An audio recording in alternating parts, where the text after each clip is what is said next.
또 얘기하기 좋아요. 지금 보시면 어떻습니까? 요즘에 뭐 남북한 뭐 대립 상태에서 지금 장난이 아니죠. 어쩔 수 뭐 또 대포동 미사일 쏜다고 그러고 막 지금 현재 난리가 아니에요. 난리. 지금 현재. 자칫하면 전쟁으로까지 일어날 수 있는 저 일촉즉발에 있는 상황까지도 갈 수 있는 지금 우리나라 한반도 정세이지 않냐 이렇게 생각을 합니다. 그러다 보니까 사람들이 안정적인 자산을 원해요. 맞죠? 주식이라든지 어떻습니까? 뭐 현금 이런 것들은 항상 불안하죠? 이런 것도 나중에 종이짝이 될 수 있으니까 사실은. 그러니까 사람들이 뭘 선호하냐면 안정적인 자산. 땅이라든지 또 뭐요? 금이라든지. 요즘에 금값이 많이 올라가죠? 금값이 많이 올라갔어요. 최근 들어서 분들이. 금값이 막 튕겨 올라가는 거야. 왜? 금값은 옛날이나 지금이나 가장 안정적인 자산으로 선호하는 게 금 아니겠어요? 그분들이. 그러니까 금을 막 찾는 거야, 사람들이. 금을 찾는 거야. 그리고 어떻습니까? 이 부동산 중에서 건물 같은 경우는 전쟁이 나면 부셔지잖아요. 그죠? 그러니까 안정적인 자산을 뭘 선택하냐면 토지를 선택을 하게 되는 겁니다. 그래서 지금 자금의 이동 현황을 보게 되면 금하고 그 다음에 토지 쪽으로 자금이 흘러가고 있다라고 하는 부분들 다시 한번 얘기해 드리고요. 그 이유가 또 거기에도 뭐냐면 부동산 정책적으로 지금 이제 8월 달에 보면 파리 부동산 정책을 폈잖아요. 그죠? 파리 부동산 정책에서 근간 취지는 뭐냐면 이제 집을 투기 대상으로 갖지 마라 이거예요. 집 가지고 투자해서 돈 벌 생각 하지 마라 이거예요. 파리 부동산 정책이. 맞죠? 집을 많이 가지고 있는 다주택자들 이거 빨리 이거 어떻습니까? 팔아라. 아니면은 임대사업자로 등록을 해라. 이거 아닙니까? 그죠? 팔아라. 이거 팔아라. 그리고 집을 더 장만하려면 어떻습니까? 대출 안 해준다 그러잖아요. 1가구 2주택 만들려면 대출 안 해준다. 그러니까 집을 살려고 할 때 옛날에는 어떻습니까? 대출 담보로 해서 담보 잡고 어떻습니까? 레버리지 효과를 극대화시켰죠? 그러니까 이자를 최대한 활용을 했단 말이에요. 근데 어떻습니까? 집을 대출을 안 해주니까 예를 들어서 5억짜리 집이면은 내가 있습니까? 현금이 다 있어야 집을 살 수가 있기 때문에 어떻습니까? 문턱이 상당히 높아지는 거죠. 그러니까 집을 사지 말아요. 집을. 그러니까 집을 어떻습니까? 수요자를 어떻습니까? 줄이고 지금 현재 공급량이 늘어나죠. 가격이 좀 안정화가 될 거 아니에요. 아직 안정화가 됐을 때 지금 집이 없는 사람들, 서민들이 집을 살 수 있게끔 1가구 1주택자에 대해서는 어떻습니까? 집을 한 채 사는 사람들한테는 혜택을 주겠다 이거예요. 그러니까 집 한 채 사는 사람한테는 혜택을 주고 집이 2채 이상 있는 사람들한테는 불이익을 주겠다. 일단은 이제 그런 부분들이 이제 그러면서 뭐 양도세라든지 뭐 이런 어떤 세금적인 부분으로 해서 부동산을 땅이 아니라 이 건물을 가지고 있는 사람들한테는 상당히 부담을 지우게 되는 이런 현상으로 가게 된다. 이렇게 보시면 될 것 같습니다. 근데 지금 현재 지금 노무현 정부 때는 어떤 부분이 트렌드가 되냐면 저개발된 지역. 맞죠? 그죠? 지금 보면은 우리나라 대한민국 중에서 서울 수도권, 서울, 그 다음 경기권, 그 다음 인천, 그 다음 어떻습니까? 강원도, 전라도, 뭐 경상도, 충청도 있잖아요. 지금 어떻게 지금 구상을 하고 있냐면 자, 서울이 어디입니까? 서울이잖아요. 얘가 지금. 수도죠. 그 다음에 충청도에 행정도시가 있죠? 그 다음에 또 어디에 만들려고 그러냐면 어디에 만들어요? 전라도 새만금에다가 행정도시를 만들려고 하는 겁니다. 지금 현재. 그래서 삼각구도를 만들려고 하는 거예요. 그러니까 삼각구도를 만들어서 어떻습니까? 지방을 어떻습니까? 이게 수도권에 집중되어 있는 이 경제력을 분산을 시키겠다라고 하는 겁니다. 이 부분들이. 그래서 어떻습니까? 노무현 정부 때 뭘 했습니까? 행정도시를 이전을 했죠? 그러고서 이제는 어떻습니까? 문재인 대통령 때는 뭐 하겠다? 바로 새만금에다가 행정도시에 버금가는 도시를 만들겠다라고 하는 겁니다. 그런데 이 새만금은 행정도시뿐만 아니라 뭐다? 온 아시아, 그러니까 아시아를 대표하는 도시로 성장을 시키겠다라고 하는 겁니다. 그래서 요즘에 이 아시아가 하나로 경제 단위가 묶여지고 정치 단위가 묶여지고 하고 있는 가운데서 이 새만금을 가지고 어떻게 한다? 바로 도시를 만들겠다, 수도를 만들겠다. 그러니까 이 아시아의 수도를 만들려고 하는 게 우리나라의 최종 목표가 되는 겁니다. 그분들이. 그러니 얼마나 어떻습니까? 이 개발 그림이 나오기 전에. 새만금은 엄청난 꿈을 그릴 수 있는 그런 도시임에는 틀림이 없다라고 말씀을 제가 드릴 수가 있어요. 그리고 정부 정책상 지금 현재 이 전라도권에 대한 소외되어 있는 전라도권 개발뿐만 아니라 이 새만금을 집중적으로 개발시킴으로 해서 상징적으로 이 전라도를 개발하는 의미를 가지게 되는 거고요. 그리고 이 전라도에서 지금 현재 이 새만금 집중적으로 개발하는 이유가 뭐냐면 지금 또 잼버리 대회라든지 이런 게 다 지금 어떻게 보면 모든 기운들이 지금 새만금으로 다 집중화가 되고 있다는 거예요. 여러분도 아시겠지만은 대통령부터 해서 대통령 국무총리, 그 다음에 개발청장, 맞죠? 또는 이제 반기문까지. 반기문 유엔 총장이 어제 갔죠. 가가지고 어떻게 했습니까? 전라도민이 됐잖아요. 명예도민. 맞죠? 그러니까 반기문 총장까지 전라도민이 된 거예요. 따지고 보면. 응? 그러니까 이런 사람들이 집중화가 되고 하니까 지금 정책적으로 계속해서 밀어주고 있는 게 새만금이에요. 그러니까 이 새만금이 앞으로 향후 5년이 아니라 그 5년뿐만 아니라 앞으로 10년, 20년 동안 개발시키기 위해서 새만금 개발공사를 설립을 하게 되는 겁니다. 알겠어요? 개발 공사를 만들어서 정권이 바뀌든 뭐하든 여기 집중적으로 개발하겠다. 집중적으로. 그 새만금의 투자는 여러분들이 반드시 해야 됩니다. 응? 새만금, 배후지역 이런 지역들 있죠? 지금 현재 새만금의 지금 어떤 가장 노른자의 땅이다라고 하는 지역뿐만 아니라 그 배후지역도 지금 땅값이 다 올라가고 있는 추세다. 이렇게 보시면 돼요. 물론 지금 새만금의 가장 직접적인 수혜지라고 하는 의봉리라든지 개활이라든지 창북리 요 일대는 땅값이 지금 어마어마하게 올라가고 있어요. 시적으로 올라가고 있지만은 어떻습니까? 지금 올라가고 있다면 사람들이 땅을 못 사는 거예요. 왜냐하면 저희가 회사인 제가 땅을 그만큼 구매를 못 하잖아요. 그러면 개인도 그만큼 어렵다는 얘기예요. 알겠어요? 제가 그만큼 어렵다는 얘기는 개인도 가서 땅을 사고 싶지만 땅을 거의 주거지역 같은 경우는 못 산다라고 보시면 돼요. 왜? 너무나도 이제 가격이 어떻습니까? 옛날하고 틀려졌기 때문에. 이분들이. 그러니까 그러면은 대안책으로 자꾸 본단 말이에요. 대안책으로 그럼 저평가된 지역 쪽으로 투자를 해야 되겠다. 결국에는 새만금에 100만 원에 투자해서 200만 원 되는 거나 어떻습니까? 신태인에 30만 원대 사가지고 70만 원대 되는 거나 똑같다는 얘기죠. 투자 수익률 똑같잖아요. 굳이 그렇게 비싼 땅 여러분들 어떻습니까? 이렇게 구별할 필요가 없는 거예요. 돈이 될 수 있는 지역이 중요한 거다는 얘기예요. 이분들이. 새만금 여기 중심 지역이면 어떻고 어떻습니까? 신태인 이런 지역 좀 싼 지역은 또 어떠냐 이분들이. 중요한 거는 지금부터 투자해가지고 3년 5년 후에 투자 수익률을 기대하는 거다. 그런데 봤더니 어떤 문제가 생겼냐면 최근에 태양광 여러분들 계속 요즘에 나오는데 정읍에 지금 난리 났어요.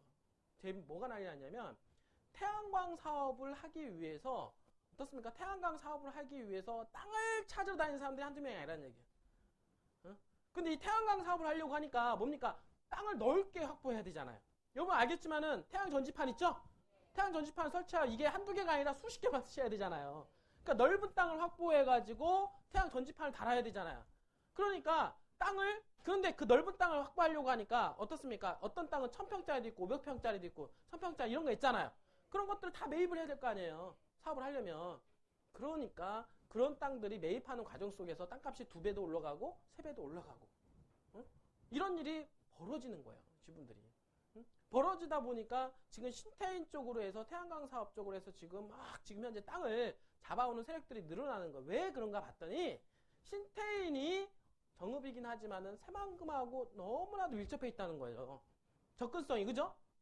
그 접근성이 새만금이 있어요. 있는데 또 뭐가 있냐면 새만금 신태인은요. 딱 보니까 어떻게 신태인을 보고 오른쪽에 뭐가 있습니까? 호남고속도로 태인-IC가 있죠? 그 다음 왼쪽에 뭐 있어요? 왼쪽에 서해안고속도로 부안-IC가 있어요. 맞죠? 그 다음에 거기를 관통을 하는 도로가 뭡니까? 동서삼축도로죠? 부안-IC와 태인-IC를 관통하는 도로가 동서삼축도로 있잖아요. 그 사이에 껴있단 말이에요. 그러니까 왼쪽으로도 와도 되고 오른쪽으로도 접근성이 되고 뿐만 아니라 또 뭐가 있습니까? KTX하고 연계해서 지금 현재 호남선 정차역인데 신태인 역사가 있죠? 이 신태인 역사가 바로 어떻습니까? 향후에 부안 레저공원, 부안 레저 단지까지 들어가는 더블 역세권까지 들어갈 수 있는 가능성이 있는 부지로 확정이 됐단 말이에요. 그분들이 그러면 이 땅들이 나중에 진짜 더블 역세권 개발되면 신태인 중심가들은 땅값이 어떻게 되느냐. 이분들이 많이 올라가겠죠? 그래서 오늘 제가 여러분들한테 소개시켜드릴 땅은 위치는 그 지역은 우령리라는 땅입니다. 근데 우령리의 특징은 어떤 부분이냐면 지금 현재 신태인 역사 있죠? 요 신태인 역사가 있는데 나중에 더블 역세권으로 개발한다라고 하면 당연히 역사 부지를 조금 이전합니다. 맞죠? 그죠? 그 자리에다 두는 게 아니라 조금 자리 이동을 해요. 그 근방으로 해서. 근데 그 근방으로 이동할 수 있는 땅이 있어요. 토지를 바라보는 전문가 입장에서 볼 때 요 정도 자리가 가장 좋겠다라고 하는 그 자리하고 바로 우령리하고 바로 코앞이게 되는 겁니다. 그분들이. 그러니까 향후에 더블 역세권의 개발이 정말 된다라고 했을 때 지리적으로 역세권 개발됐을 때 가장 1차적으로 수혜가 들어갈 수 있는 가능성이 있는 땅으로 제가 보여준다. 여러분들한테 말씀을 좀 드리도록 하겠습니다. 알겠죠? 자, 그러면 이제 오늘 간단하게 설명을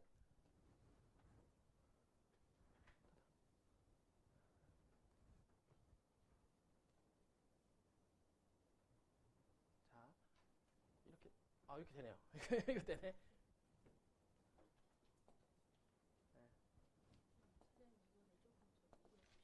네? 이거를 좀 이렇게 이쪽 여기다 밀면 되잖아요. 이렇게. 아니 보이잖아요, 그죠? 여기 어차피 가려진 건데 이거는. 지금 잠깐만요. 자, 이거 초코박스 됐어요.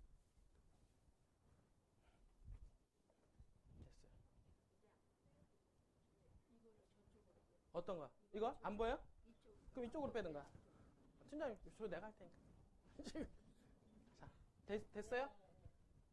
응.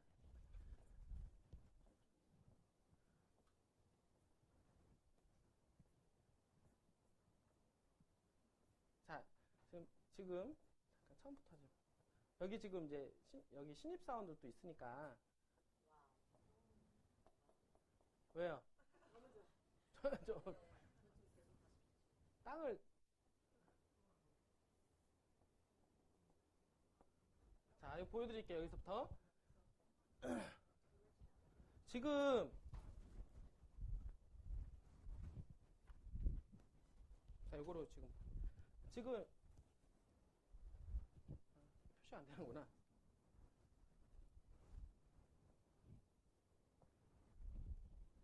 자, 사실 이게 큰 이제 새만금 개발권이라고 보시면 되고요. 여기 지금 하신 분들은 뭐 다 아시겠지만은 이제 처음 이제 들으신 분들이 있어요. 새만금은 지금 이제 여기가 이제 비흥항이다라고 하는데 이제 군산입니다. 군산 비흥항에서 출발을 해서 지금 여기 보면은 이제 신시 야미도 섬들이 이렇게 막 있죠. 여기서 이거 갖다가 우리는 섬끼리 몰려 있다라고 해서 군도라고 얘기합니다. 군도. 그래서 이름을 이제는 고군산 군도, 고군산 관광 레저용지 이렇게 얘기를 하게 되는데 방조제 사업을 이렇게 해서 2010년도까지 마무리가 됐어요. 2010년도까지 마무리된 게 부안에 해당이 되는 변산에 해당이 되는 지역하고 연결이 됩니다. 그래서 이 방조제 길이만 해도 한 34km 정도가 되죠. 34km. 어마어마하게 길죠. 그래서 여기서 출발해서 여기까지 달려가면 30분 정도 걸릴 정도로 상당히 긴 지역입니다. 왜냐면 중간에 신호등도 있고 하니까 한 30분 정도 걸려요. 여러분들이. 그래서 일단은 이 새만금 이제 개발을 하면서 먼저 개발이 된 게 여기가 지금 이제 동서 일축 라인이거든요. 이 동서 일축 라인은 바로 이제 군산을 경유하게 되죠. 그러니까 군산을 경유하니까 군산에 있는 지역들이 땅값들이 엄청나게 올라간 거예요. 언제 올라가냐면 2006년도에서 2009년도. 요때가 군산은 자고 일어나면 땅값 올라가고 자고 일어나면 땅값 올라가고. 막 이런 것들이 그 최근 들어서 지금 이제 어떻게 보면은 이제 멤버 체이지가 된 거죠. 언제냐면 올해부터 해서 2017년도죠. 그동안 2010년도 이후에는 어떻습니까? 좀 잠잠했어요. 그 다음에 여기도 이제는 땅 가격이 이렇게 한번 치고 올라가다 보니까 어떻습니까? 올라간 자리에서 좀 이렇게 정체기, 군산 같은 경우는 정체기에 있었고, 부안 같은 경우는 어떻게 되냐면 여기는 계속 이 상태에 있었어요. 비행기가 이륙하기 직전에 있는 땅으로서 2010년도까지 계속해서 가다가 이쪽 군산 같은 경우는 2006년도에서 여기가 2009년도 있잖아요. 2009년도까지 해서 땅값이 거의 폭등 단계에 왔다라고 보시면 돼요. 이분들이. 그러니까 3년 동안 이 폭등 단계에 들어온 게 군산입니다. 근데 지금 바로 지금 이 부안과 지금 신태인이 바로 그런 조짐이 보이고 있다라는 거죠. 이 부분들이. 근데 한번 봤더니 3년 동안 그런 일이 벌어지는 거예요. 3년 동안. 지금 보니까 지금 여기 지금 이 부안 일대라든지 이쪽 동서 3축 있잖아요. 여기는 동서 1축이죠. 이 동서 3축하고 관련된 지역들이 그런 조짐이 보여주고 있다라는 거죠. 이 부분들이. 왜냐하면 비행기가 어떻습니까? 이렇게 해서 이렇게 이륙하는 그런 지점에 있어서 바로 요 단계에서 지금 꿈틀거리고 있는 지역이 바로 새만금 배후 지역의 동서 3축 라인이다. 이렇게 여러분들 이해를 하시면 되는데 먼저 발동이 걸린 게 뭐냐면 발동이 걸려서 지금 올라가고 있는 게 뭐냐면 이 부안권인 거죠. 그죠? 그리고 뒤따라서 오는 게 지금 신태인 쪽에서 지금 뒤따라가고 있다라고 보시면 됩니다. 그래서 향후 제가 보기에는 여기 부안 쪽은 부안과 이쪽 새만금 쪽은 이쪽 정읍 쪽은 한 3년에서 5년 정도는 계속 자고 일어나면 땅값이 올라가는 그런 사례들이 발생할 수 있지 않겠냐라고 생각을 합니다. 왜 그러냐면 지금 보시겠지만 이제 시작이에요. 새만금은. 이제 시작입니다. 이제 시작인데 앞으로 나올 정보가 너무나도 많은 거죠. 앞으로 나올 게 뭐냐면 여러분 알겠지만 이 군산공항 있죠. 이 군산공항을 확장을 해서 새만금 공항을 여기다 만드는 거냐. 두 번째 어떻게 해야 돼요? 여기 지금 배우도시라고 하는 요 지역 있죠? 김제에. 예? 김제 화포지구인데 그 화포지구에 원래 김제 배후도시로 개발하기로 잡아놓은 땅이에요. 이 땅이. 근데 요 지역을 갖다가 어떻습니까? 비행기 이착륙 하는데 어떻습니까? 전혀 문제가 없기 때문에 여기에다가 신공항을 만들자라는 얘기가 지금 나오고 있는 거예요. 그래서 요 지역이 될 가능성도 높습니다. 이 부분. 그래서 요 두 군데 중에 하나가 어디가 되든 간에 새만금하고 접근하는 데 있어서는 전혀 문제가 없다. 이렇게 보시면 되고요. 그래서 여기에 생기고 또 여기가 생길지라도 어쨌든 간에 신공항에 대한 얘기가 계속 나오고 있다라는 얘기죠. 이 부분들이. 신공항. 그리고 지금 항만이 있는데 여기 신항만 있잖아요. 이 신항만이 지금 현재 공사하고 있어요. 신항만이. 근데 여기는 바다를 매립을 해서 이렇게 방조제 사업을 했잖아요. 그러니까 여기에 수심이 깊을까? 수심이 안 깊을까요? 엄청나게 깊죠. 그러니까 수심이 깊으니까 크루즈라든지 엄청 대형 선석들이 여기에 어떻습니까? 신항만에 선석할 수가 있다는 얘기죠. 그러니까 여기는 이 새만금이 내부 용지가 어떻게 개발되느냐에 따라서 이 새만금이 어떻게 개발되느냐에 따라서 이 신항만을 갖다가 이렇게까지 넓힐 수가 있는 거예요. 알겠죠? 그러니까 요 부지로 해서 이렇게 신항만을 만들 수가 있는 거예요. 그러면은 지금도 신항만 규모가 상당히 크게 만들어지는데 이 정도까지 신항만 만들어진다라고 하면 지금 있는 부산항보다도 훨씬 더 큰 규모로 어떻게 보면은 이쪽 아시아권에서는 가장 큰 항만으로 발돋움 올라갈 수가 있는 가능성이 상당히 높다라고 보시면 되고요. 뿐만 아니라 지금 현재 보면 여기 국제협력용지라고 있어서 여기는 각 나라별 경제 특구가 들어가는 지역이고 여기는 수변도시로 아리울이라고 하는 신도시가 들어갑니다. 그리고 뿐만 아니라 여기는 관광 내조용지에는 뭐 지금 현재 나오는 게 뭐 카지노라든지 뭐 이런 골프장, 뭐 골프샵 이런 거 다 나오는데 지금 나오는 얘기가 지금 현재 잼버리 대회가 여기 아닙니까, 그죠? 잼버리 대회 여기죠, 여기 지금 현재 얘기가 나오는 여기는 이미 이쪽 관광 내조용지는 이 전체 면적 중에서 가장 많이 매립이 돼 있어요. 이쪽은 다 매립이 됐어요, 이미 다. 그 매립이 거의 다 됐다 보니까 여기에서 광활한 면적에서 매립된 용지에서 잼버리 대회를 유치가 된 겁니다. 이 부분들이. 그러니까 지금 여기는 신도시뿐만 아니라 어디 가면은 신도시만 들어간다고 해서 땅값이 엄청나게 올라가죠. 항만만 들어간다고 해서 평택항이 들어가니까 평택이 이렇게 됐죠. 그런 것처럼 평택 항만 들어가도 땅값 올라가고 어떨 때는 인천공항처럼 국제공항 하나만 들어가도 땅값 올라가고 맞잖아요. 어떤 때는 평창 올림픽 개최된 것처럼 올림픽 하나 개최한다고 해서 그 주변이 횡계될 때 땅값 문제 폭등했죠? 마찬가지로 잼버리 대회 하나 또 올라가고. 그러니까 각종 대회도 들어가죠. 그 다음에 공항, 항만, 철도. 그러니까 모든 우리가 말하는 그 다음 산업단지 모든 게 어떻습니까? 이 새만금에는 그림이 그려지고 있다라고 하는 거예요. 엄청난 그림이 그려지고 있는 이분들이. 근데 이런 것들이 이제 시작에 불과하다. 그러나 시작에 불과하지만 지금 막 그림을 그려가고 있는 단계잖아요. 그러니까 그런 어떤 개발 심리로 인해서 땅값이 점핑을 해 나가고 있다. 여러분들이 그렇게 이해를 하시면 된다라고 보시면 될 것 같습니다. 알겠죠? 네. 네. 요거는 요거 옛날에 다 봤던 내용이고요. 공공 매립, 핵심 인프라 구축. 지금 이제 김현미 이제 국토부 장관입니다. 정읍 출신이에요. 이분이 지금 저 신태인 출신이죠. 신태인. 그러니까 이제 이분이 이제 신태인 출신인데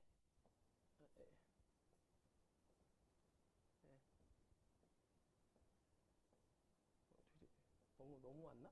아 이렇게 가는 거죠? 벌써 땅이 왔어. 너무 빨리 가네. 얼마나 빨리빨리 보여주고 싶어서. 좀 기다리세요. 네, 지금 자 새만금 개발청 이거 보여드렸죠? 앞뒤로 가능하세요? 응? 버튼. 아 이게? 네. 이게 돼? 되네 이게? 이걸로 하시면 좋아. 아까 제가 보여드린 거잖아요. 여기 지금 아리우 신도시, 그죠? 신도시, 그 다음에 뭐예요? 격자형 지금 도로마. 지금 이거는 뭐냐? 새만금 경제자유구역 산업단지 들어오는 거죠? 그 다음에 이거 신항만. 아까 제가 말로 했는데 이런 것들이 들어온다는 거죠. 지금 현재 공항, 국제공항, 새만금 철도. 지금 관광 내조용지 들어오는 거예요. 그러니까 여기 이게 다 들어오는 거예요. 지금 사실은. 근데 사실 우리가 보면은 신도시 하나 들어간다고 해서 투자하고, 그 다음에 이렇게 도로망 연결된다고 해서 도로망 접근성이 좋아지니까 투자하고, 그 다음에 이런 산업단지가 들어가는 산업단지 주변 투자하고 그러잖아요. 지금 우리 회사가 아니라 다른 회사들은 이거 하나만 가지고 판단 말이에요. 공항이 들어가서, 전철이 들어가서, 뭐가 들어가서. 근데 우리는 이게 다 들어가는 거예요. 새만금에는. 응? 할 얘기가 너무나도 많은 동네라는 거죠, 분들이. 앞으로 정말로 기대가 되는 지역이지 않겠냐 생각을 합니다. 그래서 지금 보시면 여기 지금 여기 알겠지만 여기 지금 보니까 새만금이 개발됨으로 해서 어떻습니까? 여기 인구 유입 효과에 대해서 나왔는데 지금 보니까 얼마예요? 75만 8,700명이죠. 맞죠? 여기 지금 유발 인구가 한 80만 명 정도 가까이 됩니다. 대부분. 80만 명 정도 되는데 아까 그 내부 용지 있잖아요. 내부 용지 말고 여기 지금 보니까 주변 지역 도시라고 나와 있죠? 여기에 지금 얼마라고 나와 있냐? 46만 9천 명. 그죠? 46만 9천 명이니까 61.8% 지금 현재 전체 인원의 75만 9천 중에서 한 61%에 해당이 되는 46만 9천 명은 어디로 간다? 새만금 내부가 아니라 배후로 간다는 얘기예요. 그럼 이 인구가 어느 정도 되냐면 여기는 이제 평택 있죠, 평택. 평택 인구하고 맞먹는 정도가 돼요. 이 평택 인구하고 맞먹는 인구가 어디에 인구가 배치가 되냐면 배후 단지로. 지금이 찍혀져 있는 주거지역 있죠? 주거지역들로 전진 배치가 되는 거예요. 이 부분들이. 그러니까 이 주거지역 땅값이 당연히 올라가겠죠. 부분들이. 배후 지역에 있는 주거지역들이 땅값이 거기에 비례해서 앞으로 올라갈 것이다 라고 하는 겁니다. 이 부분들이.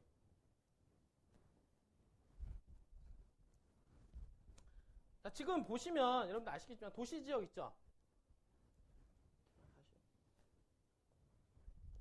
지금 어때요? 도시지역이 16.6%.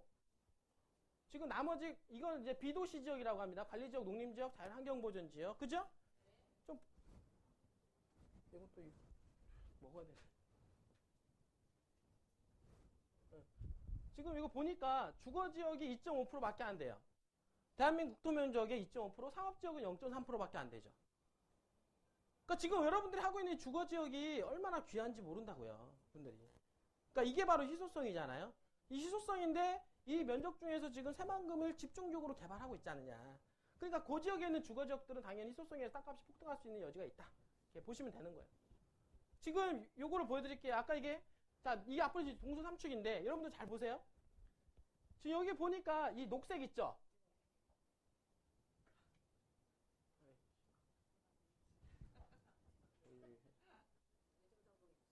또 보여줘요? 급해 그게? 지금 보시면 여기 녹색, 그 다음에 노란색, 빨간색 접혀 있잖아요. 이게 아까 말했던 도시지역 땅이라는 거예요. 그죠? 나머지는 다 비도시지역입니다. 나머지는 비도시지역. 그러니까 도시지역 땅, 여기도 도시지역 땅, 그 다음에 여기도 지금 도시지역 땅인데 지금 아까 배후 지역은 어디로 형성이 되냐면 이 동서 삼축 라인으로 해서 들어오지 않겠냐. 그러니까 여기하고 지금 현재 보니까 신태인 있죠? 신태인이 어때요? 지금 규모가 엄청나죠. 도시죠. 조금 더, 자, 집중을 조금 더 신태인 쪽으로 가볼게요. 지금. 여기 지금 보면은, 여기서 지금 설명을 좀 해드릴게요, 제가. 자, 여기가 지금 신태인입니다. 신태인 역사. 그 다음에 여기가 뭐예요? 이게 동서 삼축이잖아요. 이쪽은 안 보이지만 이쪽에 서해안고속도로 있고, 이쪽에 뭐가 있어요? 이쪽에 호남고속도로 있죠? 그러니까 호남고속도로 태인 IC와 그 다음에 부안 IC가 사이에 끼고 있단 말이에요. 그러니까 교통망이 되게 좋아요. 태인 IC 같은 경우는 지금 현재 여기 같은 경우는 신태인 같은 경우 그 사이에 도시가 잡혀져 있는 동네예요. 그뿐만 아니라 지금 요게 뭐입니까? 이게 뭐예요? KTX잖아요. 요 위쪽으로는 익산 KTX, 이쪽은 뭐예요? 정읍 있죠? 정읍이 있고 요거 있죠? 요게 뭐예요? 요게 호남선 철도예요. 근데 철도를 요즘에 다 전철화 한단 말이에요. 그러니까 지금 전철화하는 여기가 신태인 역사가 있잖아요. 신태인 역사 옛날에 호남선 역을 끼고 구시가지가 이렇게 형성이 됐던 거죠. 원래는 역사 끼고 사람들이 이렇게 옹기종기 몰려 살았었어요. 근데 인구가 자꾸 유입이 되니까 도시가 이렇게 확장이 되죠. 이렇게 확장이 되는 거예요. 그리고 지금 옆으로 보면 이게 노란색 찍혀져 있죠. 이렇게 주거 찍혀져 있잖아요. 이런 것들로 지금 확장이 돼서 도시가 어떻습니까? 신시가지가 뻗어나가는 거예요. 옆으로 이렇게. 근데 구시가지에서 신시가지로 뻗어나가는 지역으로 현재는 이쪽으로 중심권이지만 향후에는 이런 지역들이 앞으로 신시가지로 조성이 되면 오히려 춘천의 외곽 지역처럼 앞으로 그 지역들이 땅값이 더 많이 올라가는 사례들이 발생을 한다. 여러분들. 알겠죠? 지금 근데 여기 보니까 자 보세요. 근데 여기가 신텐 역사가 있죠?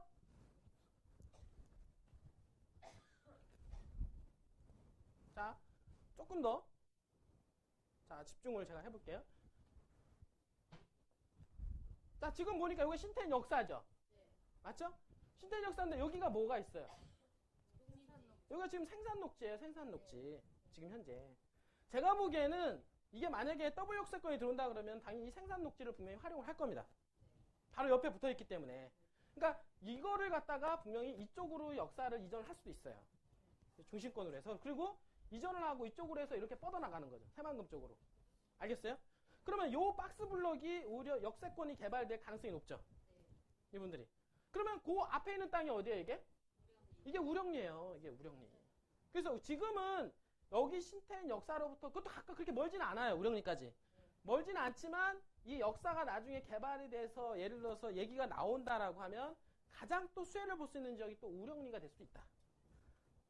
알겠어요? 어차피 신시가지로 뻗어나가는 가운데 있기 때문에 우령리가 들어갔어요. 바로 옆에 보니까 공업단지가 있죠? 여기 산업단지가 조성이 돼 있죠, 이미. 그러니까 이런 것들이 이미 다 전진 배치가 돼 있는 상황에서 이쪽 역사 개발로 인해서 향후에 됐을 때 개발될 수 있는 가능성이